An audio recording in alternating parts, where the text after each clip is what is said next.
आज सरकारी कर्मचारी का एक ही डिमांड है, कहता है 20 सालों से मैंने काम किया, मैंने देश सेवा की, आप सब यहाँ खड़े हैं, ये देश सेवा ही है, वरना आप यहाँ नहीं खड़े होते एक चुनावी सभा में। आप सब सिर्फ ये कहते हैं कि हमने 20 सालों के लिए जो सेवा की उसके लिए हम सिर्फ सुरक्षा मांग रहे हैं, हमारा जो पेंशन है वो सुरक्षित रहे। हमें ये घबराहट नहीं चाहिए कि हमारे पेंशन को आपने कहीं इन्वेस्ट कर लिया, कल को कुछ समस्या उठ गई और हमारी सारी कमाई गवा दी। हम सिर्फ अपनी सुरक्षा चाहते हैं। सरकार क्या कहती है? ये सरकार जो कहती है कि आपके लिए चलती है, क्या कहती है? कहती है हमारे पास पैसे नहीं है ओपीएस के लिए। तो अगर पैसे नहीं है तो राजस्थान की सरकार कैसे कर रही है? तो फिर कर्नाटका की सरकार कैसे कर रही है? हिमाचल की सरकार कैसे कर रही है? छत्तीसगढ़ में ओपीएस लागू कैसे है? क्योंकि आपके पैसे नहीं है, गलत बात है। आपकी प्रायोरिटीज गलत है, आपका ध्यान नहीं है इसमें। जब बड़े बड़े उद्योगपतियों के कर्ज माफ करने की बात होती है, हजारों करोड़ रुपए आप अडानी जी के माफ कर सकते हैं, तो इस देश के कर्मचारी के ओपीएस क्यों नहीं? जनता को मतलब है अपनी समस्याओं से। आज सबसे बड़ी समस्याएं क्या है?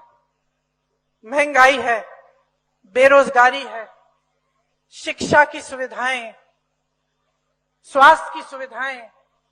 अब देखिए, बार बार कहते रहते हैं कि 70 सालों में कुछ नहीं हुआ, लेकिन अब 10 सालों से आपकी सरकार है, अब तो जिम्मेदारी ले लीजिए।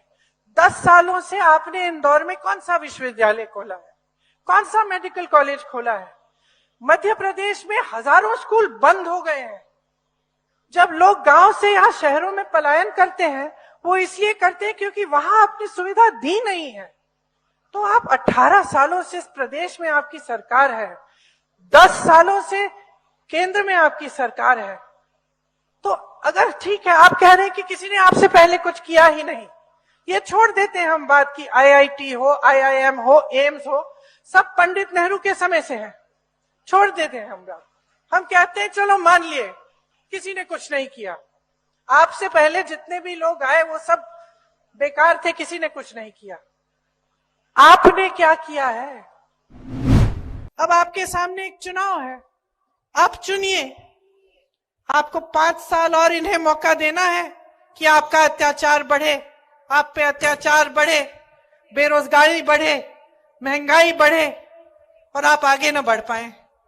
इनके महल बनते जाएं बड़े बड़े, ये भ्रष्टाचार करते रहें, कहीं 200 करोड़, कहीं 500 करोड़, कहीं आपने अब कल वीडियो जारी हुआ है एक केंद्र के कृषि मंत्री के बेटे का, आपने देखा होगा, हजारों करोड़, 100 करोड़ की बातें हो रही हैं। अब मैं सुन रही थी मोदी जी का भाषण, तो मैंने सोचा विकास की बातें करेंगे, ये बताएंगे कि घोषणाएं जो इन्होंने की हैं, कौन से प्रदेश में इन्होंने इस तरह की नीतियां लागू की हैं जो अभी चल रही हैं, पता तो चले जनता को कि अगर कुछ कह रहे हैं तो उसका आधार क्या है। उल्टा मैंने देखा कि मोदी जी कह रहे हैं कि कांग्रेस के कुछ नेता हैं जो आज भी इंदिरा गांधी के नाम पे वोट मांग रहे हैं।